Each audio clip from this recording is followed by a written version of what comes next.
ముందుగా నిన్న అంటే మే 2వ తేదీన తిరుమలలో స్వామివారిని మొత్తం 74,344 మంది భక్తులు దర్శనం చేసుకున్నారు. అందులో స్వామివారికి మొత్తం 32,169 మంది భక్తులు తలనీలాలను సమర్పించారండి.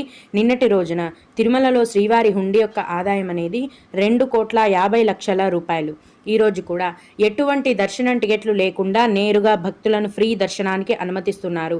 ఈ విధంగా టికెట్స్ లేకుండా నేరుగా వెళ్లే ఫ్రీ దర్శనానికి ప్రస్తుతం దాదాపుగా 20 నుంచి 24 గంటల సమయం అనేది పడుతోంది. అలాగే తిరుపతిలో ఇచ్చే ఉచిత సర్వదర్శనం టికెట్లను తీసుకొని దర్శనానికి వెళ్లే భక్తులకైతే దర్శనానికి 5 గంటల సమయం పడుతోంది. 300 రూపాయల దర్శనం టికెట్లు కలిగి ఉన్న భక్తులకు మరియు 500 రూపాయల దర్శనం టికెట్లు కలిగి ఉన్న భక్తులకైతే దర్శనానికి 4 గంటల సమయం అనేది పడుతోందండి. రోజులాగే ఈరోజు కూడా యథావిధిగా చిన్నపిల్లల ఇన్ఫాంట్ దర్శనం మరియు VIP బ్రేక్ దర్శనం